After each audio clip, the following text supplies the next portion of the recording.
Haleluya.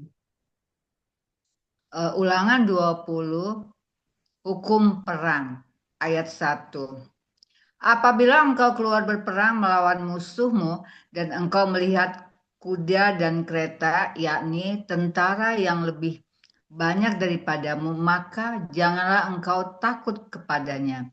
Sebab Tuhan Allahmu yang telah menuntun engkau keluar dari tanah Mesir menyertai engkau. Ayat 2. Apabila kamu menghadapi pertempuran, maka seorang imam harus tampil ke depan dan berbicara kepada rakyat. Ayat 3. Dengan berkata kepada mereka, dengarlah, hai orang Israel, kamu sekarang menghadapi pertempuran melawan musuhmu. Janganlah lemas hatimu, janganlah takut, janganlah gentar, dan janganlah gemetar karena mereka. Ayat 4. Sebab Tuhan Allahmu, dialah yang berjalan menyertai kamu untuk berpegang bagimu melawan musuhmu dengan maksud memberikan kemenangan kepadamu. Ayat 5. Para pengatur pasukan haruslah berbicara kepada tentara demikian. Siapakah orang yang telah mendirikan rumah baru tetapi belum menempatinya? Ia boleh pergi dan pulang ke rumahnya supaya jangan ia mati dalam pertempuran dan orang lain yang menempatinya. Amin. 6. Dan siapakah telah membuat kebun anggur tetapi belum mengecap hasilnya? Ia boleh pergi dan pulang ke rumahnya supaya jangan ia mati dalam pertempuran dan orang lain yang mengecap hasilnya. 7. Dan siapakah telah bertunangan dengan seorang perempuan tetapi belum mengawininya? Ia boleh pergi dan pulang ke rumahnya supaya jangan ia mati dalam pertempuran dan orang lain yang mengawininya. 8. Lagi, para pengatur pasukan itu harus berbicara kepada tentara demikian.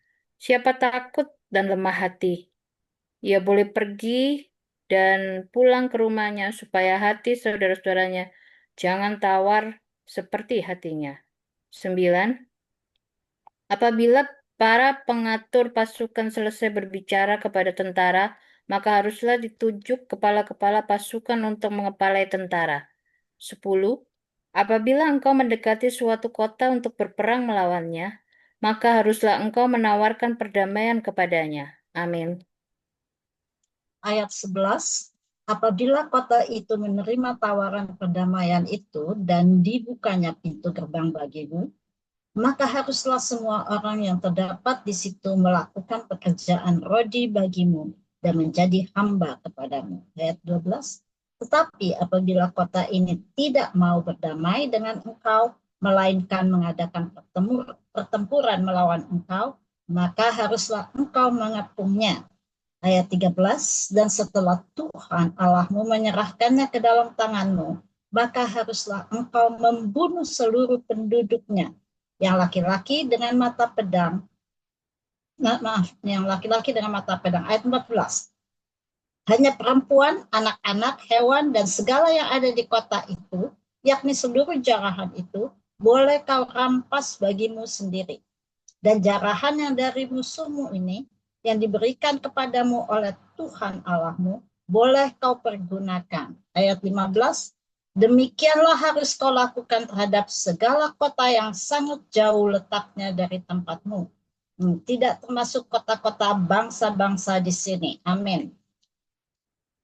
Ayat 16, tetapi dari kota-kota bangsa-bangsa itu yang diberikan Tuhan Allahmu kepadamu menjadi milik pusakamu, janganlah kau biarkan hidup apapun yang bernafas, melainkan kau tumpas sama sekali, yakni orang Het, orang Amori, orang Kanaan, orang Feris, orang Hewi, dan orang Yebus, seperti yang diperintahkan kepadamu oleh Tuhan Allahmu, supaya mereka jangan mengajar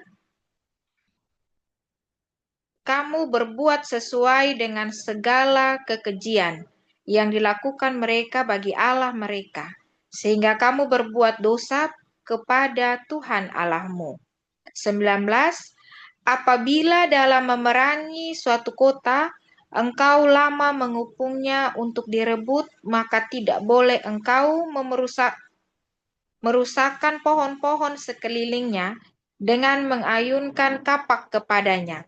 Buahnya boleh kau makan, tetapi batangnya janganlah kau tebang, sebab pohon yang dipandang itu bukan manusia, jadi tidak patut ikut kau kepung. 20. Hanya pohon-pohon yang engkau tahu tidak menghasilkan makanan, boleh kau rusakkan dan kau tebang, untuk mendirikan pagar pengepungan terhadap kota yang berperang melawan engkau, sampai kota itu jatuh. Amin.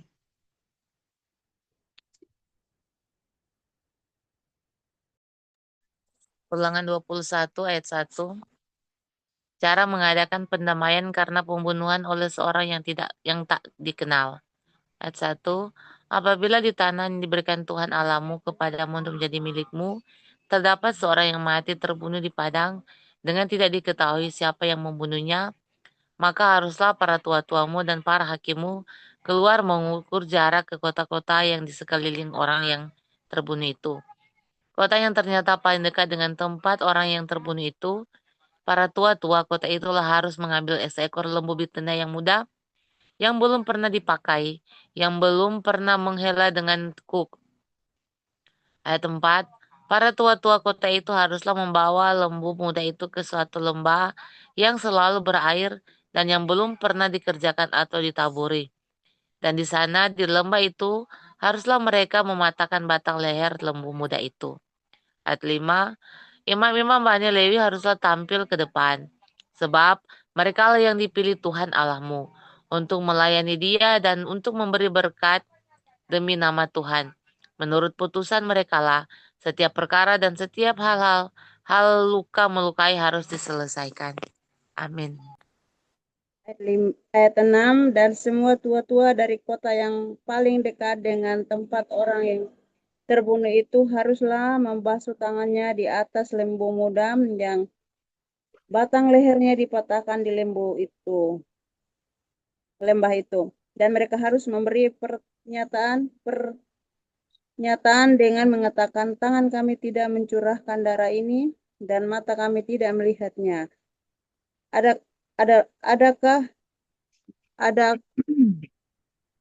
Adakanlah perdamaian bagi umatmu Israel yang telah kau tebus itu, Tuhan, dan janganlah timpakan darah orang yang tidak bersalah ke tengah-tengah umatmu Israel. Maka karena darah itu telah diadakan perdamaian bagi mereka. Demikianlah engkau harus menghapuskan darah orang yang tidak bersalah itu dari tengah-tengahmu, sebab dengan demikian engkau melakukan apa yang benar di mata Tuhan. Ayat 10, tawanan perempuan yang diambil menjadi istri. Apabila engkau keluar berperang melawan musuhmu, dan Tuhan Allahmu menyerahkan mereka ke dalam tanganmu, dan engkau menjadikan mereka tawanan. Amin. Ayat 11, dan engkau melihat di antara tawanan itu seorang perempuan yang elok, sehingga hatimu mengingini dia dan engkau mau mengambil dia menjadi istrimu. Maka haruslah engkau membawa dia ke dalam rumahmu.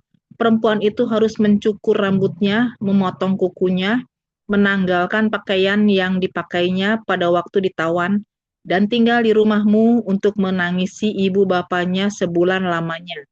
Sesudah demikian, bolehlah engkau menghampiri dia dan menjadi suaminya, sehingga ia menjadi istrimu. Apabila engkau tidak suka lagi kepadanya, maka haruslah engkau membiarkan dia pergi sesuka hatinya. Tidak boleh sekali-kali engkau menjual dia dengan bayaran uang. Tidak boleh engkau memperlakukan dia sebagai budak, sebab engkau telah memaksa dia. 15. Hak kesulungan. Apabila seorang mempunyai 2 orang istri, yang seorang dicintai dan yang lain tidak dicintainya, dan mereka melahirkan anak-anak lelaki baginya, baik istri yang dicintainya maupun istri yang tidak dicintainya, dan anak sulung adalah dari istri yang tidak dicintainya. Amin. Silakan Ibu Gabriel.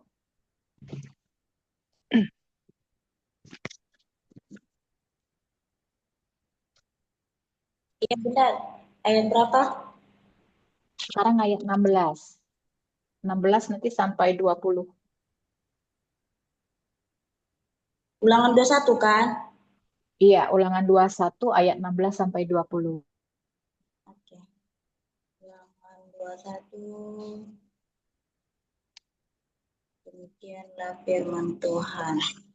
Maka pada waktu ia membagi warisan harta kepunyaannya kepada anak-anaknya itu, tidaklah boleh ia memberikan bagian anak sulung kepada anak dari istri yang dicintai, merugikan anak dari istri yang tidak dicintai, yang adalah anak sulung. 17, tetapi ia harus mengakui anak yang sulung anak dari istri yang tidak dicintai itu dengan memberikan kepadanya 2 bagian dari segala kepunyaannya, sebab dialah kegagahannya. Yang pertama-tama dialah yang mempunyai hak kesulungan. 18, anak yang durhaka. Apabila seseorang mempunyai anak laki-laki yang degil dan membangkang, yang tidak mau mendengarkan perkataan ayah dan ibunya, dan walaupun mereka menghajar dia, tidak juga ia mendengarkan mereka. 19, maka haruslah ayahnya dan ibunya memegang dia dan membawa dia keluar kepada para tua-tua kotanya di pintu gerbang tempat kediamannya, dan harus berkata kepada para tua-tua katanya, anak kami ini degil dan membangkang, ia tidak mau mendengarkan perkataan kami, ia seorang pelahap dan peminum. Amin. Ibu Renti, silakan Ulangan 21 ayat 21 sampai 23 saja ya. Oh ya, Bu. Ayat 21. Maka haruslah semua orang sekotanya melampiri anak itu dengan batu, sehingga ia mati. Demikianlah harus kau hapuskan yang jahat itu dari tengah-tengahmu, dan seluruh orang Israel akan mendengar dan menjadi takut. Penguburan orang yang dihukum mati. Ayat 22. Apabila seseorang berbuat dosa yang sepadan dengan hukuman mati, lalu ia dihukum mati. Kemudian kau gantung dia pada sebuah tiang. Ayat 23. Maka janganlah mayatnya dibiarkan semalam-malaman pada tiang itu, tetapi haruslah engkau menguburkan dia pada hari itu juga, sebab seseorang yang tergantung terkutuk oleh Allah. Janganlah engkau menajiskan tanah yang diberikan Tuhan Allahmu kepadamu menjadi milik pusakamu. Amin. Ulangan 22 ayat 1 sampai 5 tentang tolong menolong. Apabila engkau melihat bahwa lembu atau domba saudaramu tersesat, janganlah engkau pura-pura tidak tahu. Haruslah engkau benar-benar mengembalikannya kepada saudaramu itu. 2. Dan apabila saudaramu itu tidak tinggal dekat denganmu dan engkau tidak mengenalnya, maka haruslah engkau membawa hewan itu ke dalam rumahmu dan haruslah ia tinggal padamu sampai saudaramu itu datang mencarinya. Engkau harus mengembalikannya kepadanya. 3. Demikianlah harus kau perbuat dengan keledainya. Demikianlah kau perbuat dengan pakaiannya. Demikianlah kau perbuat dengan setiap barang yang hilang dari saudaramu dan yang kau temui. Tidak boleh engkau pura-pura tidak tahu. 4. Apabila engkau melihat keledai saudaramu atau lembunya rebah di jalan, janganlah kau pura-pura tidak tahu. Engkau harus benar-benar menolong membangunkannya bersama-sama dengan saudaramu itu. Berbagai-bagai peraturan. 5. Seorang perempuan janganlah memakai pakaian laki-laki dan seorang laki-laki janganlah mengenakan pakaian perempuan. Sebab setiap orang yang melakukan hal ini adalah kekejian bagi Tuhan Allah. Amin. Amin. Ayat 6. Apabila engkau menemui dia di jalan sarang burung di salah satu pohon atau di tanah dengan anak-anak burung atau telur-telur di dalamnya, dan induknya sedang duduk mendekap anak-anaknya atau telur-telur itu, maka janganlah engkau mengambil induk itu bersama-sama dengan anak-anaknya. Ayat 7. Setidak-tidaknya induk itu haruslah kau lepaskan, tetapi anak-anaknya boleh kau ambil. Maksudnya supaya baik keadaannya dan lanjut umurnya. Ayat 8. Apabila engkau mendirikan rumah yang baru, maka haruslah engkau memagari sotoh rumahmu, supaya jangan kau datangkan hutang darah kepada rumahmu itu apabila ada seorang jatuh dari atasnya. Ayat 9. Janganlah kau taburi kebun anggurmu dengan dua jenis benih, supaya seluruh hasil benih yang kau taburkan dan hasil kebun anggurmu jangan menjadi milik tempat kudus. Ayat 20. Janganlah engkau membaja dengan lembu dan keledai bersama-sama. Amin. 11. Janganlah engkau memakai pakaian yang dua jenis bahannya, yakni bulu domba dan lenan bersama-sama. 12. Haruslah engkau membuat tali yang terpilin pada keempat puncak kain penutup tubuhmu. Hukum perkawinan. 13. Apabila seseorang mengambil istri dan setelah menghampiri perempuan itu menjadi benci kepadanya. 14. Menuduhkan kepadanya perbuatan yang kurang senonoh dan membusukkan namanya dengan berkata, perempuan ini kuambil menjadi istriku, tetapi ketika ia kuhampiri tidak ada kudapati padanya tanda-tanda keperawanan. 15.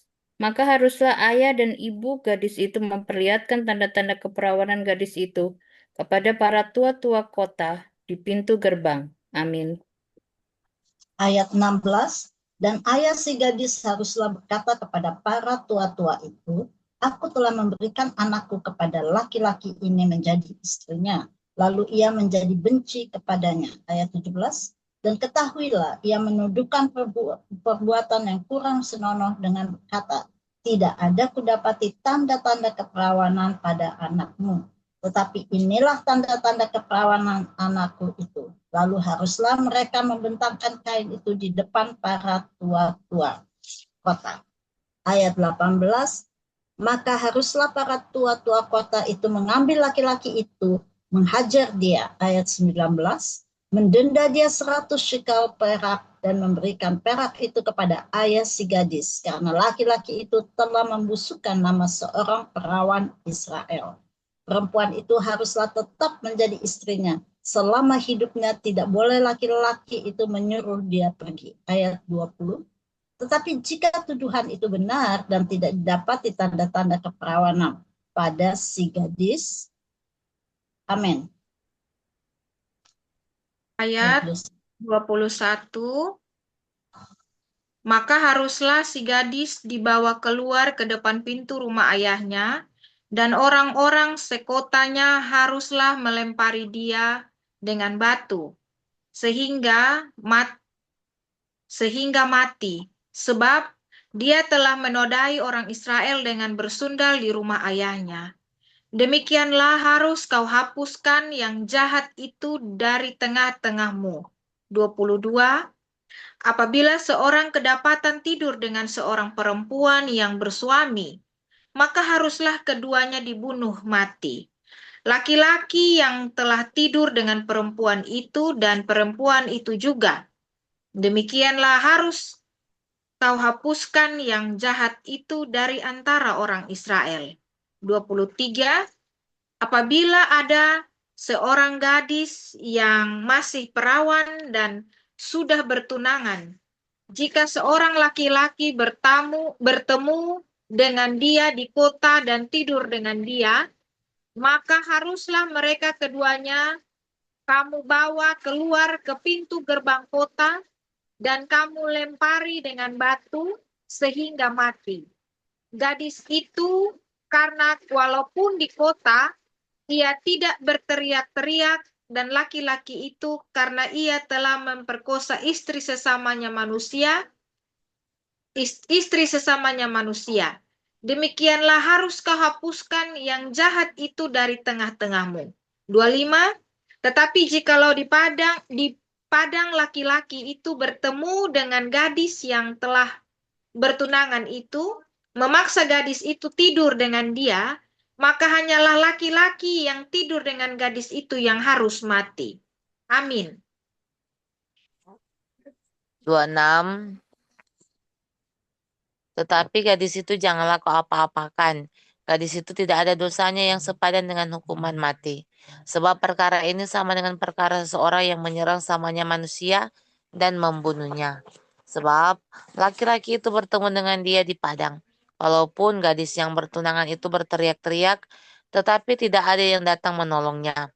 Apabila seseorang bertemu dengan seorang gadis yang masih perawan dan belum bertunangan, memaksa gadis itu tidur dengan dia, dan keduanya kedapatan, maka haruslah laki-laki yang sudah tidur dengan gadis itu memberikan 50 sikal perak kepada ayah gadis itu. Dan gadis itu haruslah menjadi istrinya, sebab laki-laki itu telah memperkosa dia. Selama hidupnya, tidak boleh laki-laki itu menyuruh dia pergi. Seorang laki-laki janganlah mengambil istri ayahnya, dan jangan menyingkapkan puncak kain ayahnya. Amin.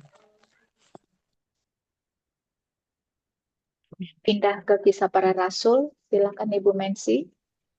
Kisah Para Rasul 20 ya, 5 ayat. Ibu Mensi.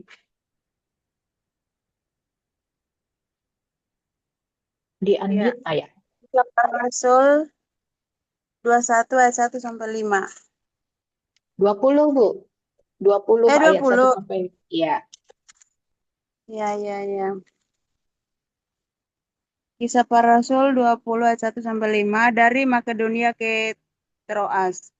Ayat 1, setelah reda keributan itu, Paulus memanggil murid-murid dan menguatkan hati mereka, dan sesudah minta diri ia berangkat ke Makedonia. Ia menjelajah daerah itu dan dengan banyak nasihat menguatkan hati saudara-saudara di situ. Lalu tibalah ia di tanah Yunani. Sesudah 3 bulan lamanya tinggal di situ, ia hendak berlayar ke Syria, tetapi pada waktu itu orang-orang Yahudi bermaksud membunuh dia. Karena itu ia memutuskan untuk kembali melalui Makedonia. Ia disertai oleh Sopater anak Pirus dari Berea dan Aristarchus dan Sekundus, keduanya dari Tesalonika, dan Gaius dari Derbe, dan Timotius, dan 2 orang dari Asia, yaitu Tikhikus dan Trofimus. Mereka itu berangkat lebih dahulu dan menantikan kami di Troas. Amin. Tetapi sesudah hari raya roti tidak beragi, kami berlayar dari Filipi, dan 4 hari kemudian sampailah kami di Troas dan bertemu dengan mereka. Di situ kami tinggal 7 hari lamanya. Pada hari pertama dalam minggu itu, ketika kami berkumpul untuk memecah-mecahkan roti, Paulus berkata dengan saudara-saudara di situ, karena ia bermaksud untuk berangkat pada keesokan harinya. Pembicaraan itu berlangsung sampai tengah malam. Di ruang atas di mana kami berkumpul dinyalakan banyak lampu. Seorang muda bernama Eutikus duduk di jendela. Karena Paulus amat lama berbicara, orang muda itu tidak dapat menahan kantuknya. Akhirnya ia tertidur lelap dan jatuh dari tingkat ketiga ke bawah. Ketika ia diangkat orang, ia sudah mati. Ayat 10. Tetapi Paulus turun ke bawah, ia merebahkan diri ke atas orang muda itu, mendekapnya dan berkata, "Jangan ribut, sebab ia masih hidup." Amin.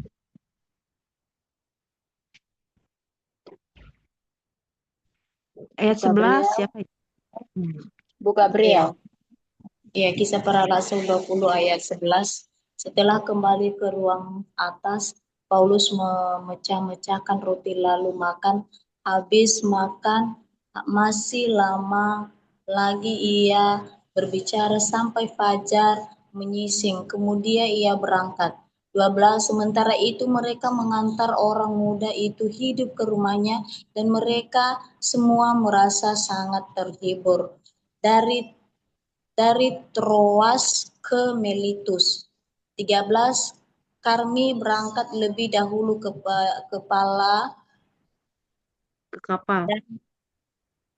kapal dan berlayar ke Asos dengan maksud untuk menjemput Paulus di situ sesuai dengan pesannya, sebab ia sendiri mau berjalan kaki melalui darat. 14. Ketika ia bertemu dengan kami di Asos, kami membawanya ke kapal lalu melanjut pelayaran kami ke Metilene.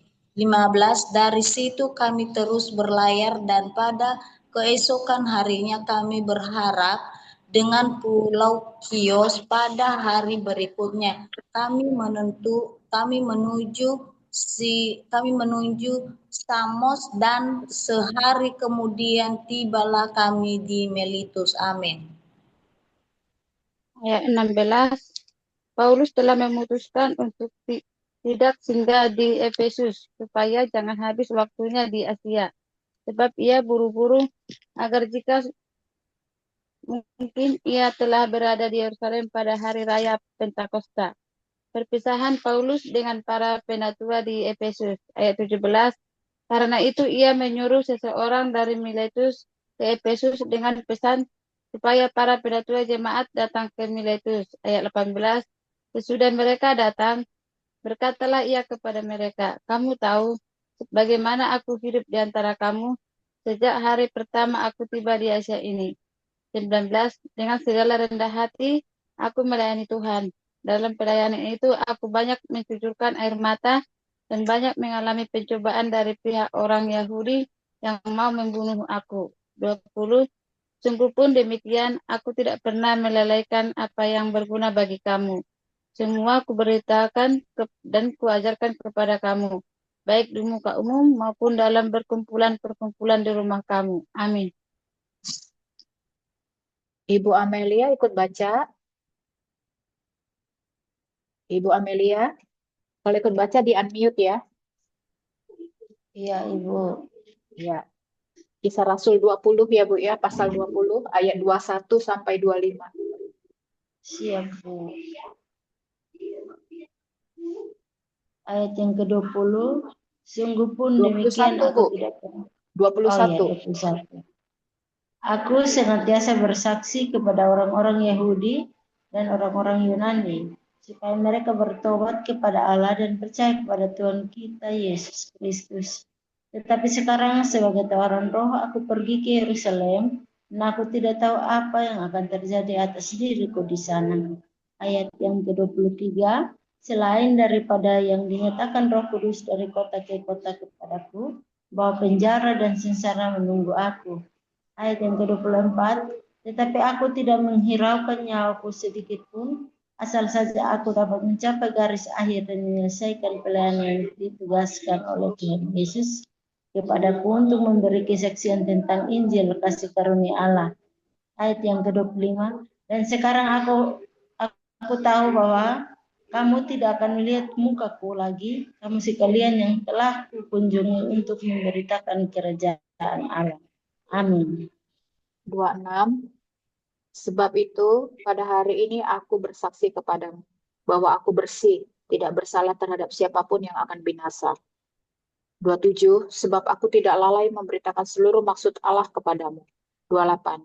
Karena itu jagalah dirimu dan jagalah seluruh kawanan, karena kamulah yang ditetapkan Roh Kudus menjadi pemilik untuk menggembalakan jemaat Allah yang diperolehnya dengan darah anaknya sendiri. 29. Aku tahu bahwa sesudah aku pergi, serigala-serigala yang ganas akan masuk ke tengah-tengah kamu dan tidak akan menyayangkan kawanan ini. 30. Bahkan dari antara kamu sendiri akan muncul beberapa orang yang dengan ajaran palsu mereka berusaha menarik murid-murid dari jalan yang benar dan supaya mengikuti mereka. Amin. Ayat 21. Sebab itu berjaga-jagalah dan ingatlah bahwa aku 3 tahun lamanya siang malam dengan tidak berhenti-hentinya menasihati kamu masing-masing dengan mencucurkan air mata.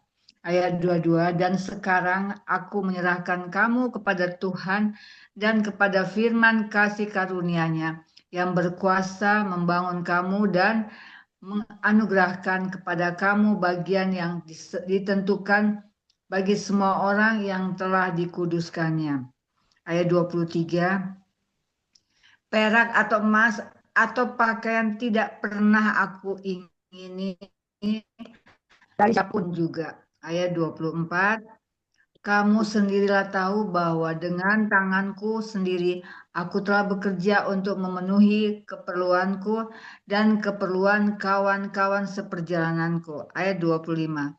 Dalam segala sesuatu telah kuberikan contoh kepada kamu bahwa dengan bekerja demikian kita harus membantu orang-orang yang lemah dan harus mengingat perkataan Tuhan Yesus sebab ia sendiri telah mengatakan adalah lebih berbahagia memberi daripada menerima. Amin. 36. Sesudah mengucapkan kata-kata itu, Paulus berlutut dan berdoa bersama-sama dengan mereka semua. 37. Maka menangislah mereka semua terseduh-seduh dan sambil memeluk Paulus, mereka berulang-ulang mencium dia. 38. Mereka sangat berduka cita terlebih-lebih karena ia katakan bahwa mereka tidak akan melihat mukanya lagi. Lalu mereka mengantar dia ke kapal. Kisah Para Rasul 21 ayat 1. Paulus di Tirus dan di Kaisarea. 1. Sesudah perpisahan yang berat itu, bertolaklah kami dan langsung berjalan menuju Kos. Keesokan harinya sampailah kami di Rodos, dan dari situ kami ke Patara. 2. Di Patara kami mendapat kapal yang hendak menyeberang ke Fenisia. Kami naik kapal itu lalu bertolak. Amin. Ayat 3. Kemudian tampak Siprus di sebelah kiri, tetapi kami melewatinya dan menuju ke Syria. Akhirnya tibalah kami di Tirus, sebab muatan kapal harus dibongkar di kota itu. Ayat 4. Di situ kami mengunjungi murid-murid dan tinggal di situ 7 hari lamanya. Oleh bisikan roh, murid-murid itu menasehati Paulus supaya ia jangan pergi ke Yerusalem. Ayat 5. Tetapi setelah lewat waktunya, kami berangkat meneruskan perjalanan kami. Murid-murid semua dengan istri dan anak-anak mereka mengantar kami sampai keluar kota. Dan di tepi pantai kami berlutut dan berdoa. Amin.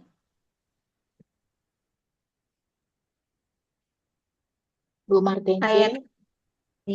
Ayat 6. Sesudah minta diri, kami naik ke kapal dan mereka pulang ke rumah. Ayat 7. Dari Tirus kami tiba di Ptolemais dan di situ berakhirlah pelayaran kami. Kami memberi salam kepada saudara-saudara dan tinggal 1 hari di antara mereka. Ayat 8. Pada keesokan harinya, kami berangkat dari situ dan tiba di Kaisarea. Kami masuk ke rumah Filipus, pemberita Injil itu, yaitu satu dari ke-7 orang yang dipilih di Yerusalem, dan kami tinggal di rumahnya. Ayat 9. Filipus mempunyai 4 anak darah yang beroleh karunia untuk bernubuat. Ayat 10. Setelah beberapa hari kami tinggal di situ, datanglah dari Yudea seorang nabi bernama Agabus. Amin. Ayat 11. Ia datang pada kami, lalu mengambil ikat pinggang Paulus. Sambil mengikat kaki dan tangannya sendiri, ia berkata, demikianlah kata Roh Kudus. Beginilah orang yang mempunyai ikat pinggang ini akan diikat oleh orang-orang Yahudi di Yerusalem dan diserahkan ke dalam tangan bangsa-bangsa lain. Mendengar itu, kami bersama-sama dengan murid-murid di tempat itu meminta supaya Paulus jangan pergi ke Yerusalem. Tetapi Paulus menjawab, mengapa kamu menangis dan dengan jalan demikian kamu menghancurkan hatiku? Sebab aku ini rela bukan saja untuk diikat, tetapi juga untuk mati di Yerusalem oleh karena nama Tuhan Yesus. Karena ia tidak mau menerima nasihat kami menyerah dan berkata, jadilah kehendak Tuhan. Pertemuan Paulus dengan Yakobus di Yerusalem ayat 15. Sesudah beberapa hari lamanya tinggal di Kaisarea, berkemaslah kami, lalu berangkat ke Yerusalem. Amin. 16. Bersama-sama dengan kami turut juga beberapa murid dari Kaisarea. Mereka membawa kami ke rumah seorang yang bernama Nahason. Ia dari Siprus dan sudah lama menjadi murid. kami akan menumpang di rumahnya. Ketika kami tiba di Yerusalem, semua saudara menyambut kami dengan sukacita. Pada keesokan harinya, pergilah Paulus bersama-sama dengan kami mengunjungi Yakobus. Semua penatua telah hadir di situ. Paulus memberi salam kepada mereka, lalu menceritakan dengan terperinci apa yang dilakukan Allah di antara bangsa-bangsa lain oleh pelayanannya.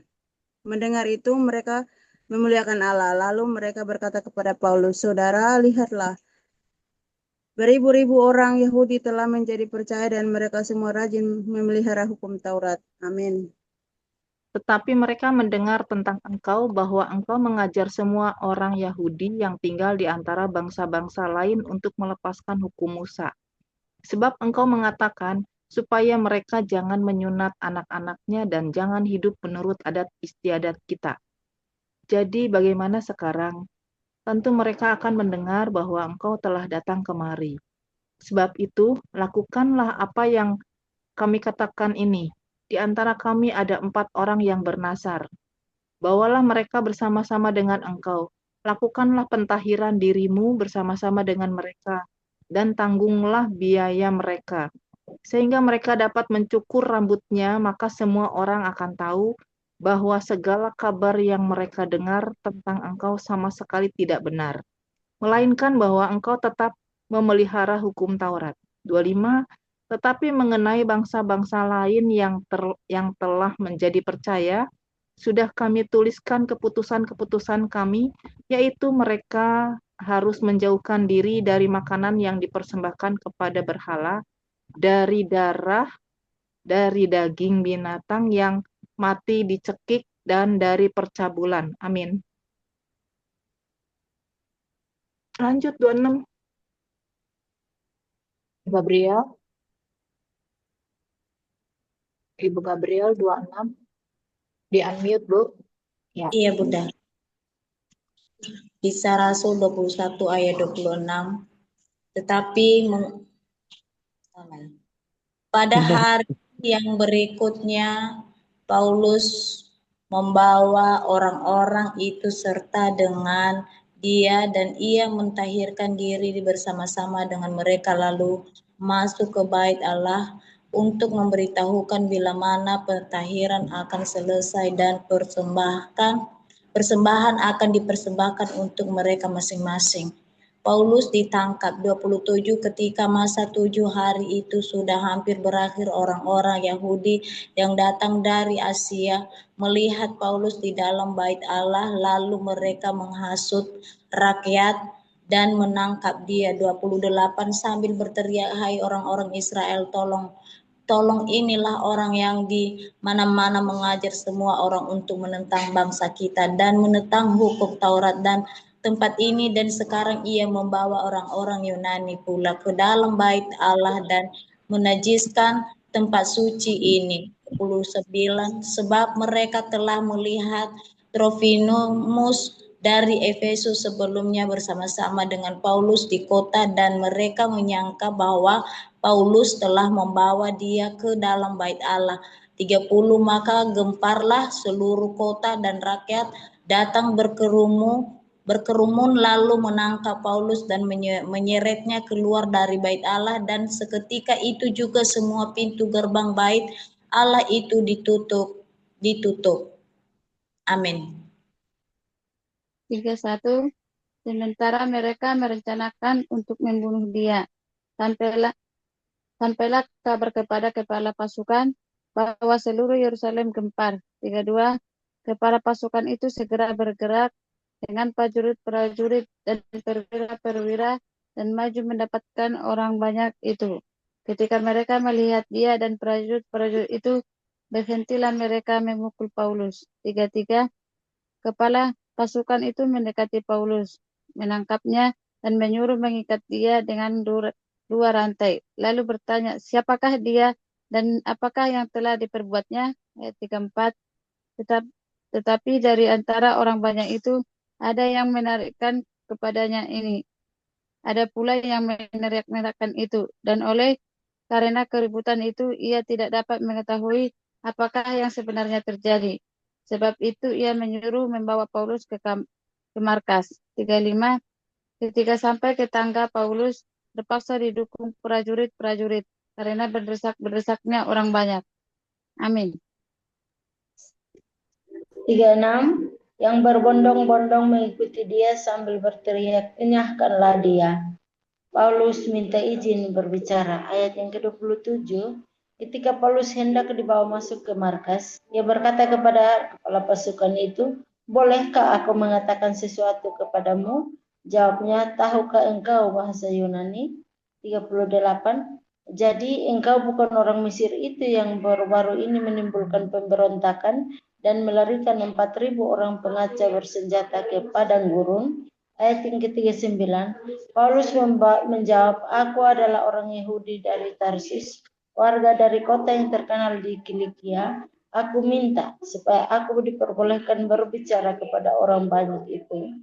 Ayat yang 40, sesudah Paulus diperbolehkan oleh kepala pasukan, pergilah ia berdiri di tangga dan memberi isyarat dengan tangannya kepada rakyat itu.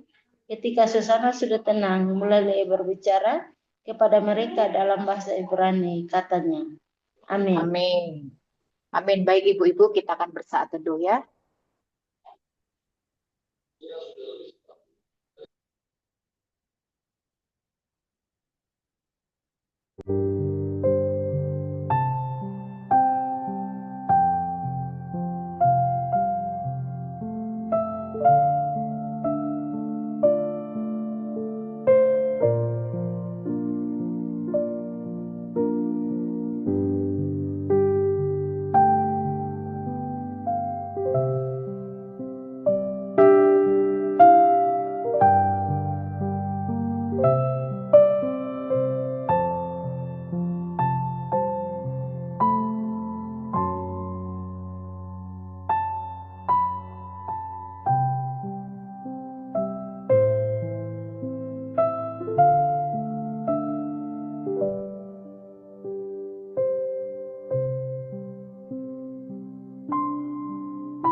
Baik Ibu-Ibu, kita sudah baca 5 pasal ya di Perjanjian Lama dan Perjanjian Baru.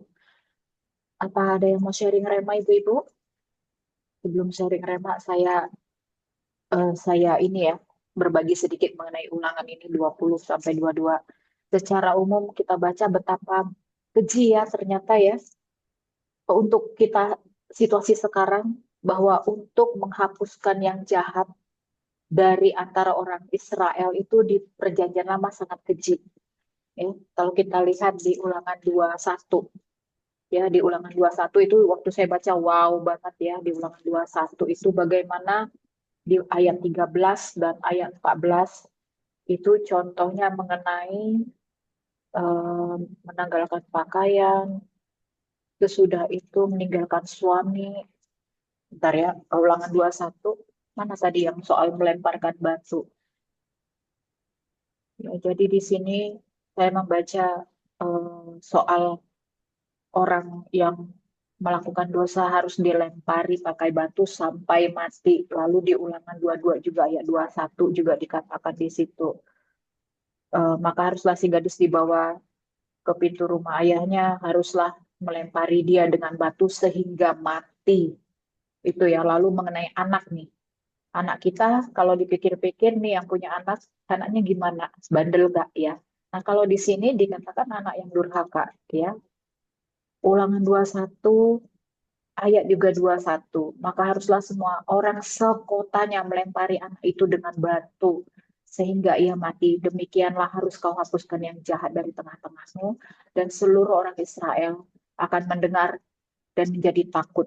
Ya, jadi ini beberapa contoh. Kita sudah melihat banyak ya mengenai perzinahan juga dan segala macam sudah kita baca di sini. Tetapi kita lihat bahwa segala sesuatunya itu, kalau mereka melakukan sesuatu yang sifatnya dosa, orang itu harus dilempari pakai batu sampai mati. Itulah dulu cara menghapuskan yang jahat daripada orang Israel.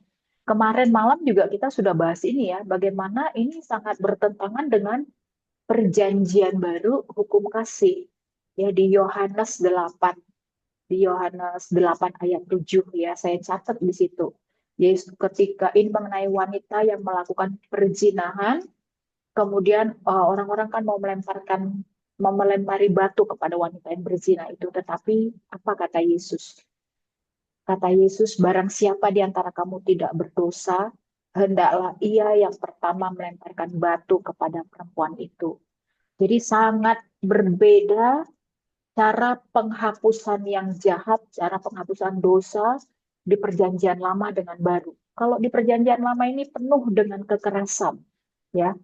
Jadi membuat orang mati itu kalau saya lihat itu menjadi hal yang biasa. Jadi nggak salah juga kalau kita membaca Perjanjian Lama ini orangnya brutal-brutal karena segala sesuatu hukumannya mati. Ya, karena tidak ada kasih di Perjanjian Lama. Kasih itu muncul di Perjanjian Baru ya. Jadi kita tadi kan udah baca ya Ibu-ibu ya, saya baca ya ampun 3 ayat ini mengerikan semua. Dan puji Tuhan kita tidak hidup di zaman Perjanjian Lama dengan melempari batu supaya tidak ada kejahatan dan supaya semua itu baik ya. Kalau itu dibawa ke konteks masa sekarang pasti banyak banget ya, penduduk Indonesia aja lah, nggak usah jauh-jauh penduduk dunia. Penduduk Indonesia yang Kristen pasti sedikit sekali ya. Kalau model-model penghukumannya itu melempari batu. Dan kita tahu bahwa ada keyakinan yang lain yang pasti mengikuti Perjanjian Lama. Ya, ketika ketahuan melakukan dosa perselingkuhan langsung dihukum apa tuh namanya? Ini apa nih, cambuk lah gitu ya. Itu masih berlaku kan di beberapa tempat di wilayah Indonesia. Dan satu lagi yang sesuai dengan konteks saat ini adalah mengenai kita sudah tahu ada peperangan antara Israel dengan Iran ya dan Amerika. Kenapa itu pas banget ya kita baca ya? Kita membaca Ulangan 20. Saya melihat bagaimana Israel itu memang luar biasa disertai Tuhan. Di Ulangan 20 di situ ayat 3 dan 4 ya, bagaimana Tuhan itu menyertai mereka sampai saat itu. Ini ya, dengarlah hai orang Israel, kamu sekarang menghadapi pertempuran melawan musuhmu. Janganlah lemah hatimu, janganlah takut, janganlah gentar, dan janganlah gemetar karena mereka. Ayat 4 ya, Ulangan 20 ayat 4. Sebab Tuhan Allahmu dialah yang berjalan menyertai kamu untuk berperang bagimu melawan musuhmu, dengan maksud memberikan kemenangan padamu. Amin. Saya percaya ya, Israel itu terus disertai Tuhan. Ya, Nah, tetapi ya begitu bangsa Israel itu kan agamanya kebanyakan mayoritas memang Yahudi ya. Jadi memang mereka masih pakai perjanjian lama dan mereka tidak mengakui Yesus Kristus ya. Tetapi bangsa Israel adalah bangsa atau umat pilihan. Dan pada saat kita membaca Ulangan 20, kita membaca sendiri bagaimana penyertaan Tuhan terhadap bangsa Israel. Tuhan menyertai bangsa Israel, ya, dan Tuhan akan memenangkan umat Israel karena dia adalah umat pilihan Tuhan. Ya, kalau yang kisah para rasul, kita tahu ini adalah perjalanan Paulus yang luar biasa dalam rangka menyebarkan Injil Kristus dan bagaimana juga dia mengalami pencobaan dalam hidupnya dan bagaimana dia mengalami penolakan, tetapi dia juga melakukan mukjizat-mukjizat ya, termasuk bagaimana ketika dia mau berpisah dengan para penatua, dia sudah tahu bahwa di dalam tubuh jemaat itu sendiri ada juga ya nabi-nabi palsu, akan ada juga perpecahan ya. Jadi di Kisah Para Rasul 20 ayat 21 tadi kita sudah baca bagaimana Paulus memberi nasihat-nasihat kepada para penatua-penatua. Baik, silakan ibu-ibu yang ada sharing rema, silakan apa yang didapat, monggo Ibu Pendeta Martence, monggo. Ya, Bu Joli, terima kasih. Saya menyimak apa yang disampaikan Ibu Joli dan saya bersyukur hari ini saya bisa bergabung bersama-sama dengan komunitas perempuan baca Alkitab karena beberapa saat itu di jam yang sama saya ada pelayanan maupun ada dalam perjalanan, jadi saya tidak bisa gabung. Saya mendapatkan rema di Ulangan tadi 20-22. Yang pertama, dalam peperangan Tuhan berbicara bahwa jangan gentar, itu mengingatkan kepada bangsa Israel dan juga kepada kita ketika menghadapi suatu persoalan atau musuh yang terlihat lebih kuat, terlihat lebih besar. Kita tidak boleh takut karena Tuhan menyertai kita. Kemudian dalam peperangan saat ini, baik itu peperangan hidup maupun dalam pergumulan ekonomi, kita pergumulan rumah tangga, kesehatan, dan lain sebagainya, apa yang lebih kita andalkan? Apakah kita mengandalkan kuda-kuda atau kereta-kereta, kekuatan, otot, atau kita mengandalkan penyertaan Tuhan? Ya, kita kembali mengaca kepada diri kita sendiri. Yang berikut di Ulangan 21 dan 22 itu di situ ada berbicara tentang moral. Moral bagaimana kita bersama-sama dengan atau ada di pihak orang-orang yang menjadi korban tapi tidak mampu bersuara. Kita menjadi teman, menjadi sahabat bagi mereka. Dan di sini Tuhan membela tadi di pasal 21 ayat 1 sampai 9 yang Ibu Joli sempat sampaikan itu Tuhan membela orang-orang yang lemah dan orang-orang yang tidak punya pembela sama sekali. Di sini ya kita di NTT khususnya Bu, akhir-akhir ini misalnya di daratan Flores itu ada anak-anak yang pertama gantung diri, kemudian kemarin beberapa saat yang lalu ada seorang anak perempuan yang lecehkan, kemudian dibunuh dan dibuang. Dan ini sangat menggemparkan bagaimana mereka pelakunya itu mereka sekeluarga dan sekarang banyak orang sedang berjuang meminta keadilan bagi anak ini. Jadi sempat terlontar dari mulut ibunya itu di media elektronik itu berbicara bahwa kami ini orang miskin. Kalau kami orang miskin, polisi geraknya lambat dan lain sebagainya. Dan ketika saya membaca ini, saya mengingat akan kasus ini ibu-ibu, bagaimana orang-orang yang merasa bahwa dia tidak ada yang bela, dia merasa bahwa dia orang kecil. Saya percaya bahwa Tuhan ada bersama-sama dengan mereka. Tuhan akan memakai orang-orang luar biasa dan akan menolong mereka sampai mereka mendapatkan keadilan. Kemudian di pasal 22 itu berbicara tentang pura-pura tidak tahu. Misalnya kalau lihat lembu, lihat domba sesama yang tersesat, kita jangan pura-pura tidak tahu. Di Kupang kita banyak yang demikian, ibu-ibu. Jadi kita sepertinya tidak lihat. Kita sudah tahu itu salah, tapi kita berpura-pura nih, karena kan kita di NTT itu semuanya serba perasaan ya. Mau tegur nggak enak, mau tidak tegur juga nggak enak. Jadi semuanya serba pura-pura. Jadi di sini yang jadi pesan bagi saya dan saya mau bagikan kepada ibu-ibu yaitu hal-hal yang bersifat yang menurut kita itu sehari-hari, itu sebenarnya itu hal-hal penting. Hal-hal kecil seperti pura-pura, seperti menegakkan keadilan bagi orang-orang yang lemah, menjadi teman, sahabat bagi mereka yang tersakiti. Sebenarnya itu tidak hanya menjadi tugas dari gereja atau kita selaku warga gereja, kita ada dalam sebuah wadah dan kita menolong orang dalam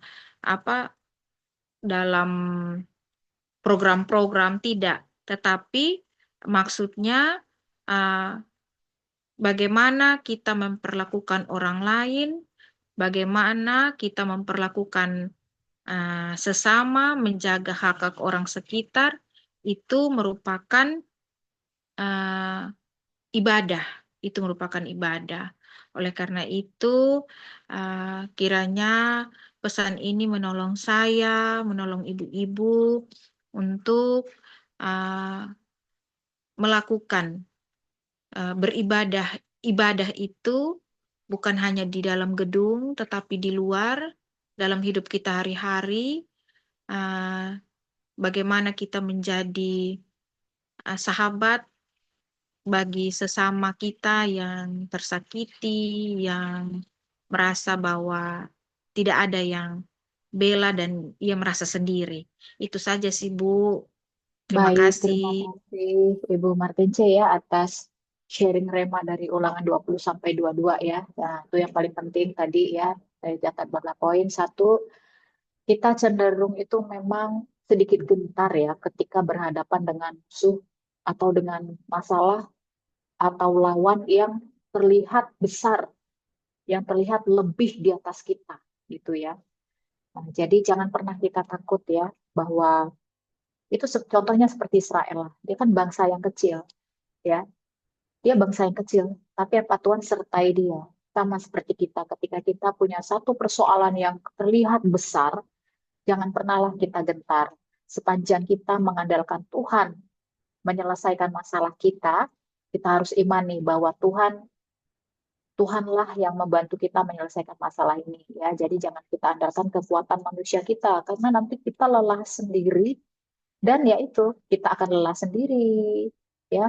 Kita akan kecapean sendiri, kita akan bingung sendiri. Jadi kita pasrahkan kepada Tuhan, biar Tuhan yang ambil alih dan Tuhan yang membantu menyelesaikan masalah kita ya. Lalu yang berikutnya ini tadi ya, bagaimana kita memperlakukan orang ya. Jadi memang benar ya Bu Martince ya. Kita itu orang Indonesia bukan hanya di NTT deh kayaknya. Secara umum di Indonesia itu memang begitu. Ketika ada orang melakukan dosa, bilanglah contoh ya. Kita sudah tahu Ibu A menikah dengan Bapak B. Ya, itu kehidupan pernikahan mereka. Tapi kita tahu bahwa ternyata Ibu B ini selingkuh sama orang depan tuh contoh.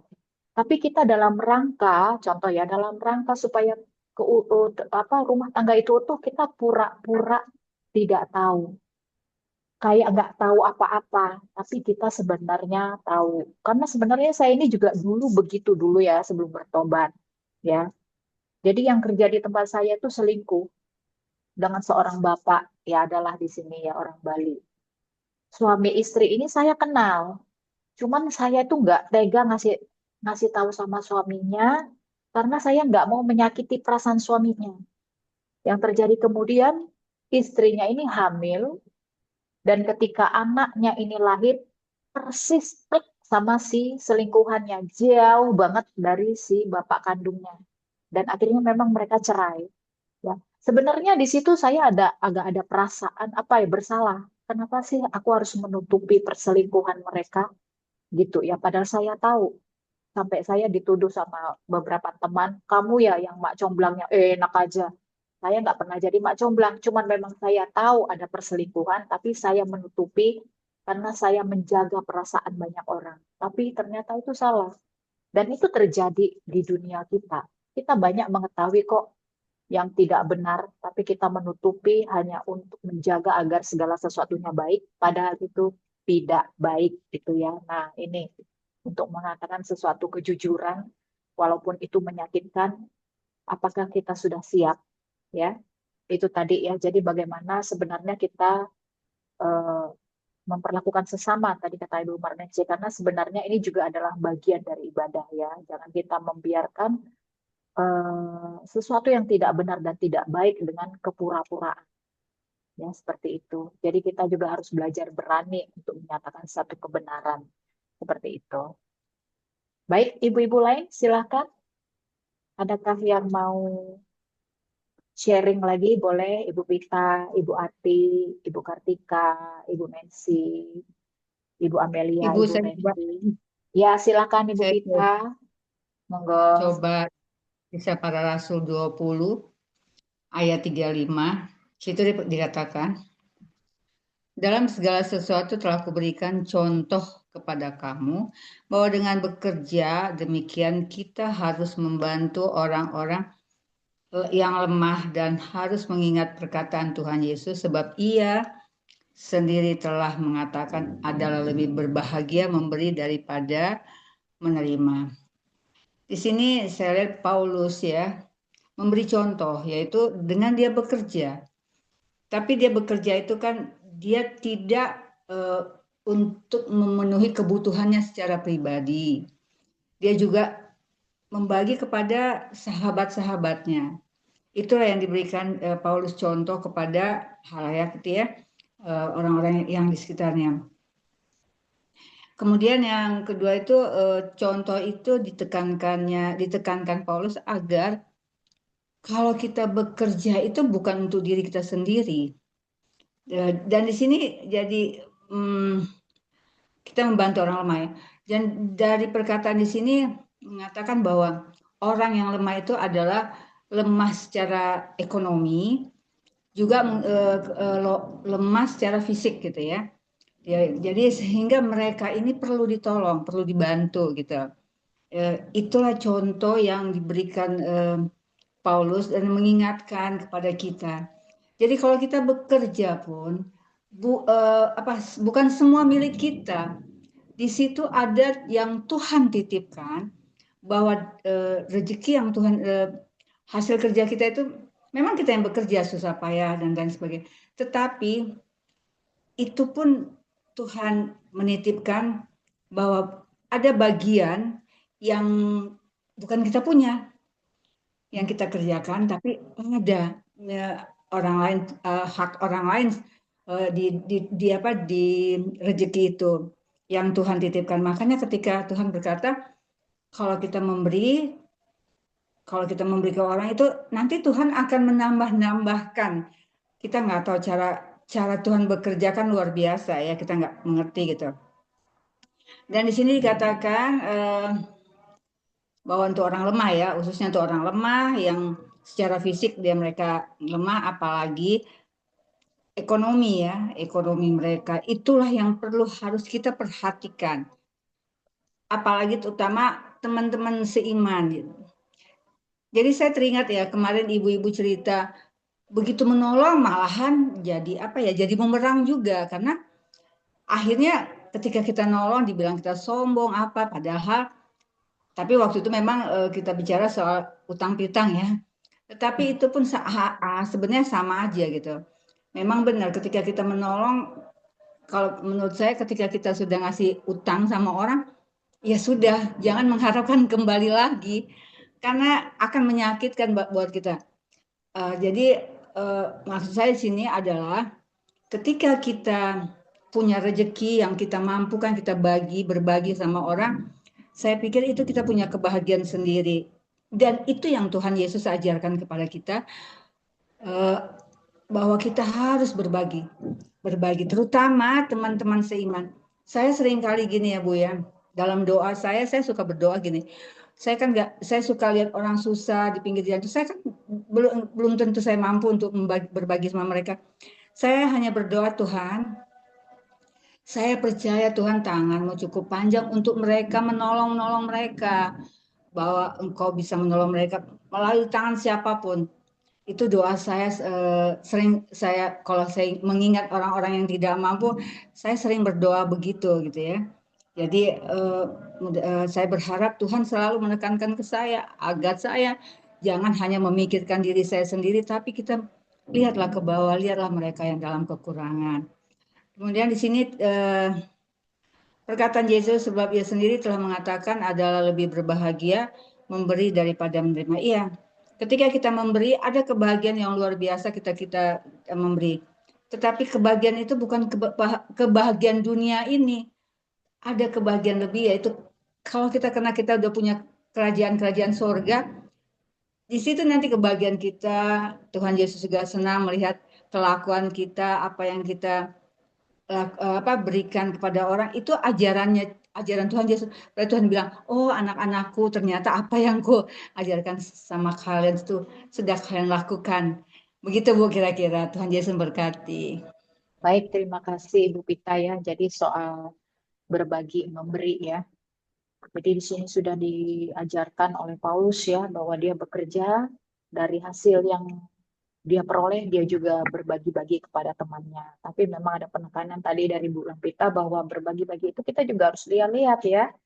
Orang yang secara usia memang mungkin dia juga sudah tidak mampu atau usia yang tidak produktif. Dia mempunyai kondisi fisik yang lemah sehingga dia tidak bisa melakukan apa-apa. Ya, jadi kita lihat juga walaupun dia secara ekonominya memang tidak mampu, tetapi secara fisik dan secara produktivitas dia masih mampu, itu juga kita harus hati-hati ya. Jadi tetap kita harus berhikmat ya, memberi kepada orang yang tepat, memberi kepada orang yang memang betul-betul membutuhkan. Makanya ketika diakonia itu banyak juga kan ada pemberian kepada janda-janda. Dalam hal ini sebenarnya harus ada kriteria. Janda juga yang dia memang tidak mampu, yang memang dia secara fisik tidak produktif, dia tidak bisa menghasilkan karena banyak juga janda yang kaya raya. Nah, ya, maksud juga kita memberkati juga anak-anak karena anak-anak itu masih di bawah usia ya, anak-anak yang diterlantarkan oleh orang tuanya yang dipelihara oleh contoh beberapa panti, contoh Ibu Renti ya di sini, Ibu Renti, Ibu Gabriel ya, menampung anak-anak yang tidak diharapkan oleh orang tua ya. Nanti kita setidaknya juga berbagi untuk Ibu Gabriel ya, karena udah menjaga anak-anak yang tidak diharapkan oleh orang tuanya, dia tampung dan di dalam keterbatasannya puji Tuhan dia memelihara anak-anak tersebut ya dengan layak ya, artinya sekolah tetap jalan gitu. Nah, itu contoh-contohnya ya.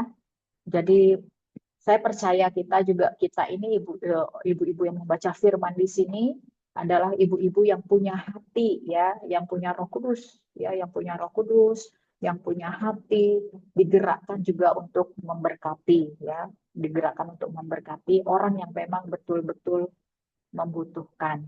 Seperti itu ya ibu-ibu ya. Kita jangan pelit dan jangan perhitungan kalau kita memberi. Memberi terus udah lupakan.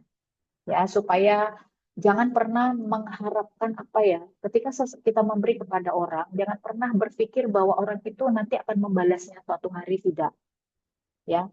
Karena cara Tuhan membalasnya itu bisa luar biasa. Ya, kadang-kadang kita nggak tahu. Misalnya contoh kita memberi kepada orang lain yang kita nggak kenal, yang kita ketemu di jalan, nggak totonya di hari yang lain, mungkin di bulan yang berbeda atau di tahun yang berbeda, Tuhan memberi berkat melalui sesuatu yang kadang-kadang di luar nalar kita. Seperti itu ya. Jadi ketika memberi janganlah pernah hitung-hitungan, ketika memberi janganlah pernah diingat-ingat bahwa kita pernah memberi. Seperti itu ya, supaya apa ya namanya itu, saya lupa ya istilahnya. Karena di zaman-zaman saya masih ingat, di zaman-zaman orang tua saya itu kalau memberi dia, oh dulu mama tuh ingat loh, mama tuh bantuin dia masa anak ini nggak tahu diri, apa ya, kok nggak, oh balas budi, saya ingat istilahnya, wah kok nggak ada balas budinya, nah itu nggak jadi berkat ya karena kita hitung-hitungan. Pada akhirnya ketika kita membantu seseorang, ketika kita memberi kepada seseorang, kemudian kita mengingatnya terus, kita menuntut balas budi, yang sakit siapa? Diri sendiri, ya, karena kita berhitung sakit dirinya. Makanya memberilah secara ikhlas supaya kita tetap terjaga sukacita di dalam hati. Apakah ada ibu-ibu lain yang mau berbagi? Monggo. Baik, kalau tidak ada, Bu Ati mau berbagi nggak? Bu Ati, tidak. Bu Kartika? Oke, kalau tidak ada, mungkin Ibu Martence bisa tutup dalam doa, Bu. Sudah lama nggak mendengar suaranya. Tadi sudah sih, maksudnya sudah lama nggak mendoakan kita. Ya, baik Bu, mari kita satu dalam doa, kita berdoa. Bapa dalam kerajaan sorga, bersyukur hari ini kami boleh bersama-sama membaca serta merenungkan akan kebenaran firman-Mu. Tuhan, kami sadari bahwa kami terbatas, namun kami percaya dan kami yakini bahwa kami punya Tuhan yang tak terbatas. Roh-Mu akan menolong kami, memampukan kami lebih lagi mengerti, lebih lagi memahami, dan melakukan akan firman-Mu dalam hidup kami hari lepas hari. Terima kasih, berkati kami ibu-ibu semua yang ada dalam komunitas perempuan baca Alkitab ini, biar dalam kehidupan, keluarga, pribadi, pekerjaan, dan usaha kami senantiasa ada Tuhan, dan di mana saja kami berada, kami menjadi saluran berkat, kami menjadi berkat bagi semua orang yang ada di sekeliling kami. Terima kasih, mari menolong dan menyertai kami sepanjang hari ini, dan kami menyerahkan kehidupan kami serta keluarga kami ke dalam tangan Tuhan. Dalam nama Tuhan Yesus kami berdoa dan bersyukur. Amin.